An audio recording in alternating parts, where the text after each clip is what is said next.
Assalamualaikum dan salam sejahtera warga Labuan, warga pendidikan, ibu bapa dan semua yang sedang mendengar kami pada hari ini. Apa khabar semua? Saya harap semuanya okey.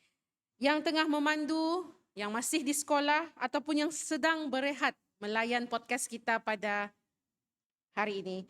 Selamat kembali ke podcast SSTP at Labuan.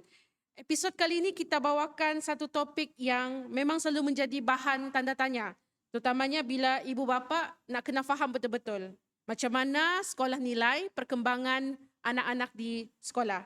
Jadi, kita sebenarnya hari ini nak bersembang berkenaan dengan pentaksiran berasaskan sekolah iaitu PBS. Saya tahu bila sebut PBS ada yang rasa, yang ini TP1 hingga TP6 tu kah? Ada yang rasa okey, masih ada juga yang blur dan keliru dan ada yang masih risau sebenarnya sebab sistem sekarang tidak sama seperti zaman kita bersekolah sebelum ini. So hari ini kita nak buat yang mudah, kita cuba bersembang secara santai tetapi jelas supaya lepas ni kita semua nampak dengan gambaran yang lebih besar. Apakah itu PBS, apakah itu PBD, PAJSK, psikometrik dan yang lain-lain dan macam mana ia bantu untuk kita faham progres murid dan anak-anak kita di sekolah. Dan untuk bantu kita jawab semua persoalan ini, kita sangat berbesar hati sebab hari ini kita bersama tetamu khas iaitu Tuan Pengarah Pendidikan Jabatan Pendidikan WP Labuan sendiri iaitu Encik Yahya bin Ahmad Putih.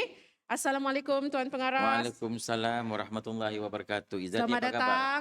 Ya, apa kabar Izzati? Saya baik. Selamat datang. Alhamdulillah. Selamat berpuasa. Selamat berpuasa. Adakah Tuan berpuasa pada Alhamdulillah. hari ini? Ya, Dan salam Ramadan dan terima kasih banyak-banyak saya ucapkan kerana sudi meluangkan masa bersama kami. ya. Alhamdulillah Tuan Pengarah, sebelum kita masuk dengan lebih mendalam apakah sebenarnya PBS itu, saya nak tanya sedikit. Bagaimana Tuan melihat suasana pendidikan di Labuan sekarang ini? Terima kasih Izzati. Apabila saya ditanyakan soalan berkenaan dengan suasana pendidikan di Labuan, alhamdulillah perkara pertama yang saya boleh banggakan ialah di Labuan ini kita dapat melaksanakan apa juga dasar-dasar yang diturunkan oleh Kementerian Pendidikan Malaysia dan ia disambut baik oleh warga Labuan, khususnya pertama pengetua dan guru besar. Yang kedua para ibu bapa dan juga komuniti. Ya, sebagai contohnya lah Izzati, rancangan pendidikan Malaysia umpamanya. Alhamdulillah.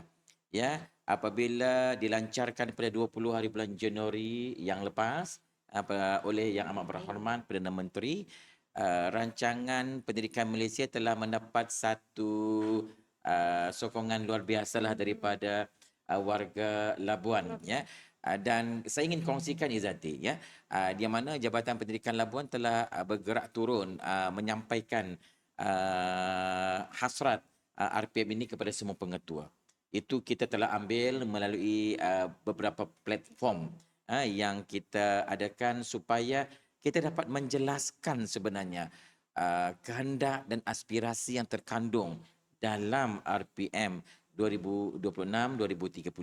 Pada masa yang sama, saya juga telah berjumpa dengan semua ketua jabatan di wilayah Persekutuan Labuan yang untuk memberikan penerangan berkenaan dengan RPM 2026-2035 dan pada masa yang sama kita juga telah bekerjasama dengan pelbagai agensi sebagai contoh Akademi Kenegaraan Malaysia dan memanggil komuniti masyarakat, Majlis Perwakilan Penduduk dan sebagainya untuk menerangkan kepada mereka tentang aspirasi yang terkandung dalam RPM dan saya percaya minggu lepas Izzati pun ada turut serta mengambil kesempatan untuk menerangkan RPM kepada agensi kerajaan, Jabatan Immigration. Betul, Jabatan Dan Immigration Labuan. maknanya apabila menyebut tentang RPM di peringkat Labuan ini, kita memang bersungguh-sungguh untuk menggelorakan RPM 2026-2035. Jadi ini yang suasana yang saya dapat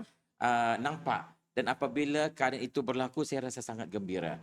Kerana RPM yang telah dilancarkan bulan lepas ini telah mendapat satu liputan yang luar biasa di wilayah Persekutuan Labuan. Dan jangan lupa pada 26 hari bulan ya Februari kita juga telah meluncurkan lagu RPM RPM. khas ya untuk RPM 2026-2035 khususnya di Labuan untuk menarik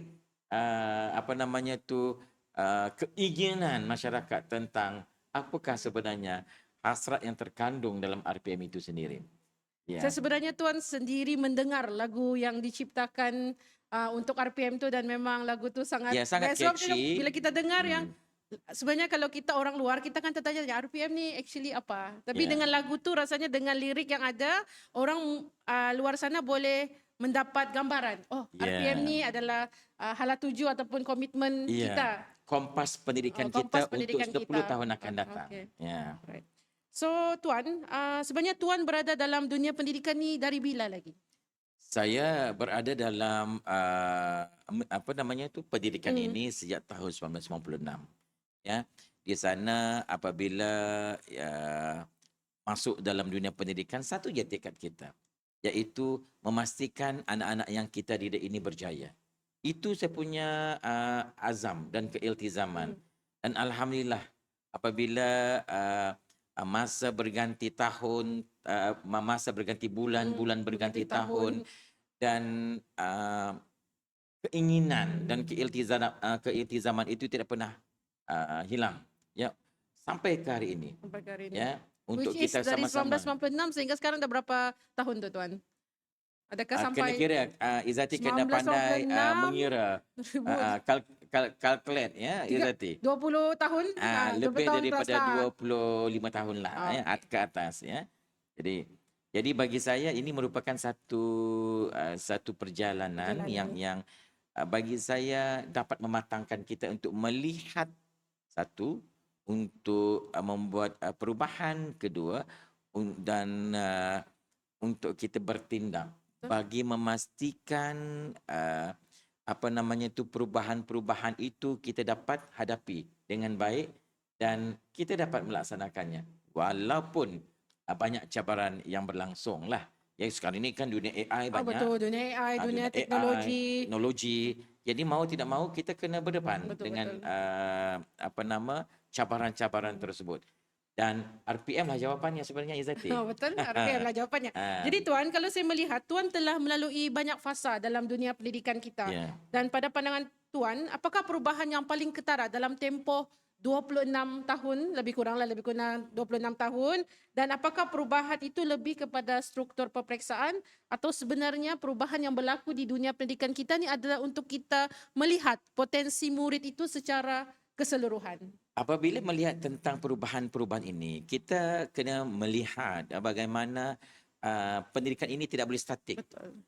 Dia perlu sifatnya dinamik. Sebab itu dahulunya kita ada laporan Raza, Betul, penyata Raza dan sebagainya. Dan kita melihat bagaimana kesungguhan kerajaan kita untuk memastikan pendidikan di negara kita tu diangkat lebih baik dan dapat memastikan anak-anak murid kita mendapat impak yang positif. Ya.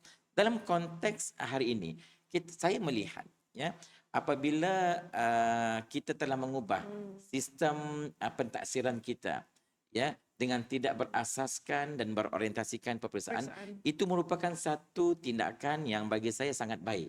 Tindakan kerajaan dan Kementerian Pendidikan Malaysia yang telah melihat bahawa kita tidak boleh mengatur, kita tidak boleh meletakkan number dari segi kedudukan murid. Ini murid yang last, ini murid yang pertengahan. Ya, ada kelas-kelas tersendiri begitu. Sehingga ia memberi impak besar kepada murid itu sendiri.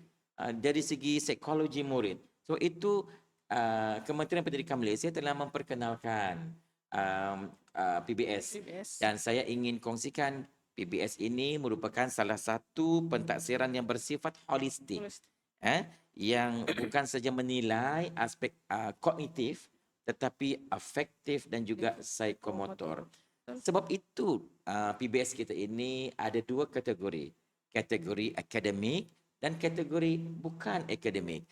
Apabila saya menyentuh tentang kategori akademik, ia melibatkan pentaksiran pusat dan juga PBD. PBD. Manakala apabila saya bercakap tentang kategori bukan akademik, ia melibatkan pentaksiran psikometrik dan juga pentaksiran PAJSK. JSK.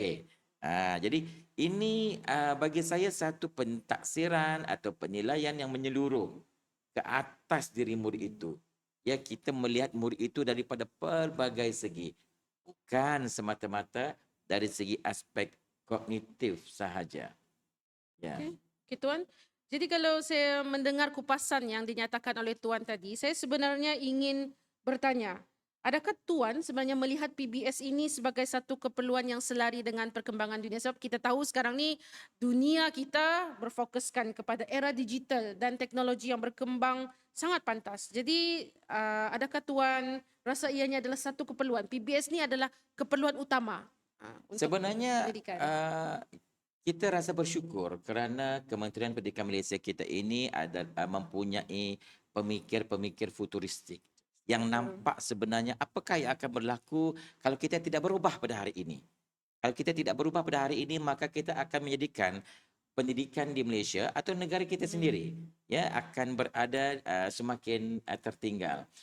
Sebab itu, ya apabila saya bercakap tentang pentaksiran PBS ini yang mentaksir bukan saja elemen kognitif tetapi juga afektif dan juga psikomotor, ia sebenarnya menyediakan murid kita untuk berdepan dengan masa depan. Kerana kita ingin melahirkan murid itu serba lengkap. Bukan saja murid itu pandai dalam bilik darjah, tetapi juga mempunyai kemahiran-kemahiran yang lain yang dicungkil oleh guru-gurunya. Sebab itu dalam rancangan pendidikan Malaysia 2026-2035 selari PBS ini. Ya, kerana kita ingin melahirkan ciri murid pertama bukan saja berilmu tetapi berkemahiran Kemahiran, Izati. betul. Ya, bukan saja berkemahiran, juga mempunyai adab yang tinggi. Bukan saja beradab, tetapi mempunyai ketahanan ataupun resilience. Ya, dan juga yang terakhirnya berkeyakinan tinggi. Ini sebenarnya apabila kita bercakap tentang PBS ini, ia sebenarnya menepati dengan kehendak masa depan. Ya, kita ingin melahirkan murid yang mempunyai package yang lengkap ya untuk mendepani cabaran. Sebab itu PBS ini bukan saja kita sudah melangkaui zaman ya, tetapi juga ia memang sepadan dengan aspirasi Kompas Pendidikan RPM 2026-2035. Okey, kalau macam tu Tuan, PBS ni sebenarnya bila saya turun padang, sebenarnya masih banyak confuse sedikit. Ya. Ada yang keliru, PBS ni apa, PBD ni apa. Ada yang kata bila jumpa saya, Izati, UPSR tiada, PT3 tu tiada. Jadi macam mana sebenarnya kita mau tahu anak kita ni menguasai pelajaran ataupun tidak. Jadi saya ingin bertanya kepada Tuan, kenapa kita tidak kembali kepada model peperiksaan yang dulu? Supaya parents ni mungkin dia rasa dia lebih faham mengenai perkara tersebut. Macam saya katakan tadi, PBS ini ada dua kategori. Satu bukan akademik, satu yang akademik. Yang akademik di dalamnya itu ada pentaksiran pusat dan juga ada PBD. Itu kita menilai aspek kognitif. Kognitif.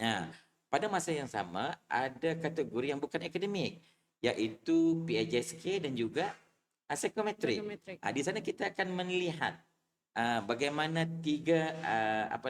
dua kategori ini bergabung dan kita melihat potensi murid itu sebagai potensi murid yang lengkap. Bukan saja dari segi ilmunya, tetapi dari segi psikomotornya, iaitu PAJSK dan juga psikometriknya, emotion murid itu sendiri. Ya, saya betul sekarang ini zaman kita berubah. Ya, kita tidak boleh berada di takut lama. Kita bukan sahaja murid yang kita bukan mahu melihat murid itu dari satu sudut semata-mata, tapi kita mahu murid ini diserlahkan potensinya ya dalam bidang-bidang yang lain. Sebab itu melalui pentaksiran bilik darjah, kita sebenarnya dapat mengetahui murid itu dinilai sebenarnya diukur dari masa ke masa Masa. dalam bilik darjah melalui PBD. Ya, apabila seorang guru masuk ke bilik darjah pada masa yang sama, PBD itu berlangsung. Pentaksiran bilik darjah itu berlangsung. Sebagai contoh, uh, kita minta murid itu dapat berkomunikasi dengan baik. Kita mengadakan satu aktiviti dalam bahasa Melayu lah umpamanya kan, forum. Ya, murid itu dapat menyampaikan, mengupas idea itu. Itu sebenarnya pentaksiran dalam bilik darjah.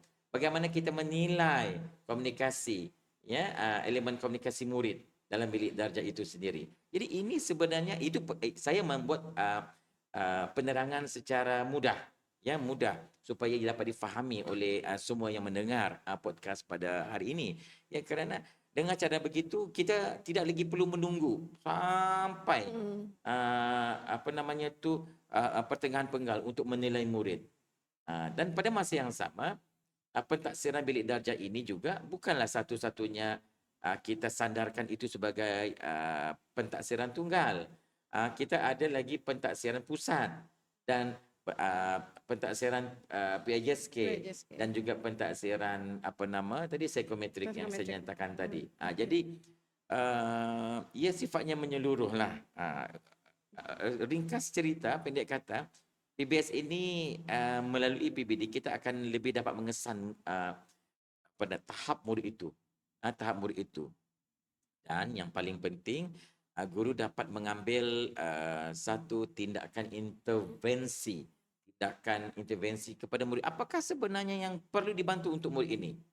Ya, tidak perlu menunggu lama. Apabila guru dapat mengesan, maka perlu ada tindakan intervensi. Dan pada masa yang sama, ia merupakan satu tindakan pembetulan kepada guru itu sendiri. Sebagai contoh, apabila murid itu ada isu dalam bilik darjah terhadap topik yang diajar oleh guru dalam bilik darjah. Apabila murid itu tidak menguasai, ia refleks kepada guru. Adakah guru itu dapat menyampaikan dan beraksi baik dalam bilik darjah? Dan di sinilah guru perlu refleks dan membuat tindakan pembetulan untuk sesi PDP yang akan datang. Maknanya sebenarnya apabila ada PBD ini dilaksanakan dalam bilik darjah, ya, kita akan dapat nampak bukan saja murid ini akan memberi impak yang baik, tetapi kepada pengajaran guru itu sendiri. Kerana guru akan sentiasa segar untuk membuat pembetulan yang perlu dilakukan untuk memastikan mereka ini dapat menyampaikan pembelajaran dari bilik darjah dan juga murid dapat menerima pembelajaran, isi pembelajaran dalam bilik darjah itu. Itulah yang kita jangan bimbang lah, ibu bapa jangan bimbang kerana guru-guru ini kita bukan sahaja memberi penilaian secara tutup mata atau timbang kati sebenarnya. Ya, guru-guru ini ada pertimbangan profesionalnya yang mana setiap apa yang dibuat oleh guru ini sebenarnya ada evidence-nya. Ada evidence penilaiannya yang menjustifikasikan murid ini keseluruhannya murid ini berada dalam tahap penguasaan yang bagaimana. Kita bukan menilai kedudukan. Kita melihat tahap penguasaan ini. Murid ini belum menguasai. Kita bantu anak murid ini. Kita kena serlahkan potensi mereka. Okey Tuan, jadi kalau dari apa yang saya dengar daripada kupasan Tuan, saya nampak peranan guru itu sangatlah besar. Guru bukan setakat mengajar, tetapi dia juga akan menjadi seorang kita panggil sebagai coach yang sentiasa melihat perkembangan murid dan memberi bimbingan, betul? Betul. Saya teruskan dengan satu kebimbangan yang orang selalu sebut secara jujur tentang isu keadilan dan ketelusan sebentar tadi. Ada ibu bapa yang risau bila penilaian banyak bergantung kepada guru, nanti wujud persepsi pilih kasih, bias dan mungkin markah yang tidak konsisten. Contohnya ada yang kata, okeylah dia tu anak cikgu, mesti markah tinggi. Dia ni dikenali, mesti markah dia akan dapat tahap penguasaan yang tinggi dalam PBD. Jadi sebenarnya bagaimana kita di Jabatan Pendidikan memastikan PBS itu berjalan dengan adil, telus dan juga konsisten untuk mengatasi isu-isu bias dan juga pilih kasih. Sebenarnya ibu bapa tak perlu risau ya kerana dalam kita melaksanakan pentaksiran ini, kita ada penjaminan kualiti. Ya, penjaminan kualiti. Bagaimana pemantauan dilaksanakan, pengesanan dilaksanakan dan pementoran dilaksanakan. Ya, dan saya percaya dengan adanya penjaminan kualiti ini, kita mampu sebenarnya membuat justifikasi kepada tindakan yang meletakkan tahap penguasaan murid itu dalam tahap penguasaan 2, 3 dan sebagainya. Sebab itu guru-guru ini mempunyai evidence setiap tindakan mereka direkodkan, ya, untuk murid yang dalam kelas yang terbabit. Jadi berkenaan dengan kebimbangan itu kita tidak dapat elakkan.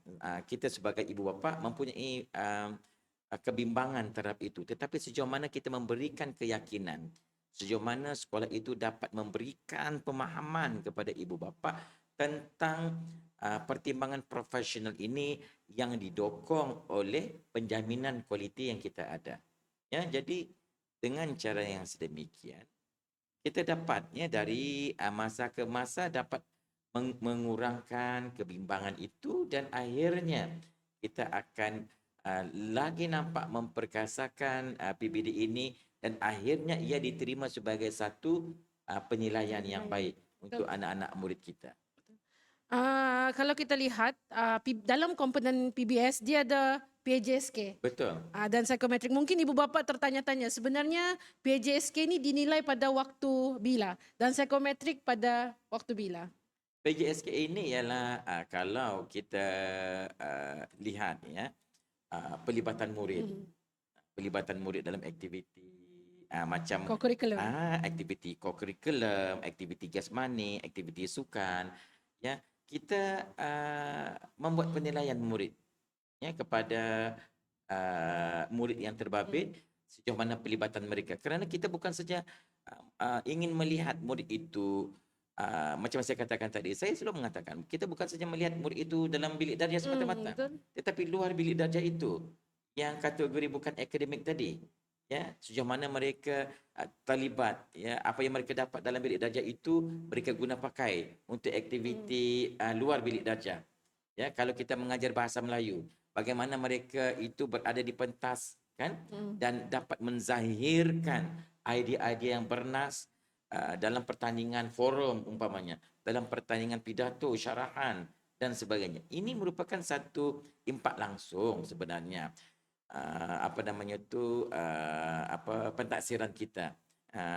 Saya akan bercakap berbalik kepada dua kategori ini, iaitu PBS ini dia ada dua kategori. Satu kategori akademik, satu bukan akademik. Kategori yang akademik ini kita menilai tentang kognitif murid ini. Manakala yang kategori bukan akademik, yang tadi, pelibatan murid dalam aktiviti co-curriculum tadi. Itu merupakan bagi saya penilaian kita menyeluruh untuk memastikan bahawa anak-anak kita ini tidak statik dan tidak pasif. Ya, tidak pasif. Okey Tuan. Okey Tuan, sekarang ni kita melihat kalau murid di program pendidikan khas integrasi, adakah mereka juga terlibat dalam PBS itu? Terlibat, semua murid kita dinilai. Semua murid kita dinilai. Jadi apabila dinilai, sama ada penilaian itu melibatkan murid inklusif umpamanya, ia akan tertakluk kepada pentaksiran sedia ada yang kita telah perkasakan melalui PBD. Sebab kita tidak boleh meminggirkan pendidikan di Malaysia, tidak meminggirkan anak-anak yang istimewa ini. Ya, kita akan menilai mereka. Ya, sebab itu kalau tapi penilaian mereka agak berbeza lah. Berbeza sedikit. Agak berbeza. Sebab itu kita ada penilaian untuk PR. PAPR. Tu kan. Itu merupakan salah satu penilaian untuk peringkat rendah dan juga menengah. Jadi PSM, PSR kan. Betul. Jadi itu sebenarnya yang bagi saya pendidikan kita mengambil kira semua murid. Ah, Okey, dan juga Tuan, sekarang ni kalau kita lihat, realiti, dulu ibu bapa tunggu hari pelaporan. Macam dulu saya ingat lagi waktu saya sekolah, ah, ibu saya akan hadir ke hari pelaporan itu dan tanya dengan cikgu, "Anak saya dapat berapa A?" Dan juga anak saya nombor berapa dalam kelas. Jadi kedudukan, akademik seorang anak pada zaman saya dahulu yang seingat saya, ditentukan berdasarkan berapa A yang saya dapat dan juga nombor berapa saya dalam kelas. Jadi dan bila sekarang ni dia berubah menjadi TP1 sehingga TP6 untuk PBD, parents dia bingung sebenarnya dan juga apakah tips yang Tuan boleh berikan kepada ibu bapa untuk menyokong, murid supaya pelaksanaan PBD yang ada dalam PBS kita ni berkesan? saya melihat kita bukan bercakap tentang soal kedudukan sudah. Hmm. Kita tidak lagi bercakap tentang siapa nombor satu, siapa nombor dua dan siapa nombor tiga. Kita tidak ada satu sistem yang memilih-milih terhadap murid kita. Kita percaya bahawa apabila murid ini masuk dalam sistem kita, masuk dalam pendidikan kita, mereka ini mempunyai potensi. Mereka ini mempunyai potensi yang pelbagai. Mereka ini tidak boleh disamakan dengan individu murid yang lain. Jadi, sebab itu, apabila kita memegang prinsip demikian, kita akan menjadikan anak-anak murid itu seronok belajar, Betul. suka untuk datang ke sekolah dan mereka tidak rasa dipinggirkan apabila berada di sekolah. Apabila anak murid yang mendapat kedudukan 40, umpamanya Izati dapat nombor 40, saya dapat nombor 1, Izati dapat nombor 40. Soalnya nombor Apa? 40 tu rasa rendah diri lah kan. Rendah diri. Itu Betul? yang kita tidak mahu dalam Oh. sistem kita. Kerana kami percaya, kita percaya dan semua percaya bahawa tidak ada murid yang dilahirkan untuk tidak pandai. Betul? Tidak ada murid untuk dilahirkan untuk tidak ada potensi. Masing-masing mempunyai potensinya. Sebab itu saya percaya melalui sistem pentaksiran kita sekarang ini, kita tidak membuat pengkelasan kedudukan. Kerana kita ini macam saya pun pada peringkat awal kita pun bila tidak ada kedudukan, bagaimana kita melihat kemajuan murid. Sebenarnya kemajuan murid itu dinilai melalui pentaksiran berterusan dalam bilik Betul. darjah. Pada masa yang sama kita lihat bagaimana pelibatan mereka dalam aktiviti co-curriculum. Dengan cara ini kita akan dapat melihat impak yang besar untuk siapa murid yang akan kita hasilkan. Sebab itu saya akan berbalik kepada acuan kita. Apa acuan kita? RPM. Betul, Untuk RPM. melahirkan ciri murid yang berilmu, berkemahiran, beradab, resilient dan berkeyakinan tinggi. Ini apabila murid sudah dapat nombor 40, adakah dia yakin? Betul? Ah, Saya setuju. adakah ia yakin untuk datang ke sekolah sudah? Dia akan mengatakan bahawa saya bukannya pandai. Jadi ini yang kita tidak mahu. Sebab tidak ada murid yang dilahirkan untuk tidak pandai. Saya pegang itu. Betul. Ya, jadi jangan adalah kita ni melihat perkara ini seperti kita melihat pada zaman kita Zaman tidak dulu. sama. Ya, dunia sudah berubah dan kita perlu berubah. Pendidikan juga perlu berubah. Ya, kerana pendidikan perlu sifatnya dinamik, bukan statik. Saya ada membaca sedikit kupasan bahawa bila murid kita terlibat dalam pentaksiran psikometrik, kita akan dapat melihat murid tu ada multiple intelligence. Jadi cikgu-cikgu di sekolah ni dia boleh personalize kan kita punya kaedah pengajaran mengikut Betul. multiple intelligence yang berbeza-beza. Betul, itu namanya pedagogi terbeza. Berbeza. Ya, sebab untuk maklumat kita ada pentaksiran bagi melihat di mana kecenderungan murid. Sebagai contoh, murid ini sebenarnya murid yang realistik. Bagaimana kita melihat dan menjadikan pengajaran kita itu bagi melihat mereka ini dalam konteks mereka yang realistik. Dan pada masa yang sama kita akan dapat melihat murid ini ada yang murid yang verbal linguistik, ada yang kinestetik, ada yang murid yang reading semata-mata. Jadi Ini namanya kepelbagaian murid itu. Sebab itu kita tidak boleh menjustifikasikan murid itu berdasarkan nombor. Kerana murid ini mempunyai latar belakang yang berbeza. Beza, betul. Nah, Saya itu. setuju juga. Sama juga bila murid kita ni sebenarnya dia ada kekuatan dalam bidang kurikulum yang berbeza. Ada yang berkemahiran dalam bidang sukan, juga kita juga ada murid yang berkemahiran dari segi seni. Dia boleh menari dan boleh Ya, menyanyi. ya, Dan itu sebenarnya kita nilai dalam PBS, Tuan. ya, ya. Kerana apa? Ah, saya melihat beginilah. Ya, saya melihat begini. Pada waktu kita mengadakan satu peperiksaan umpamanya, kita tidak tahu apa masalah murid ini Betul. sebenarnya. Mungkin dia rajin belajar semua, tiba-tiba sehari sebelum exam dia jatuh sakit. Tapi dia datang juga ke sekolah dan pada ketika itu dia agak tak apa namanya itu mengganggu emosinya. Jadi dia tidak akan mendapat apresiasi yang baik kerana dia tidak berasa selesa dengan tahap kesihatan dia. Jadi adakah kita perlu menghukum murid ini tidak pandai? Sedangkan murid ini sifatnya bukan begitu. Jadi melalui pentaksiran bilik darjah ini kita akan melihat perkembangan murid itu dari satu ke satu, dari hari ke hari, dari masa ke masa, dan akhirnya kita memberi ruang murid itu menyerlahkan potensi mereka. Maksudnya kita ni bukan setakat mengukur kognitif kan, saya ulang lagi sekali, kita ukur kecenderungan minatnya, Ya. kemahirannya di kurikulum dan juga sukan. Dan kadang-kadang sebenarnya ukuran kita ni, kita bukan ingin mengejar masalah.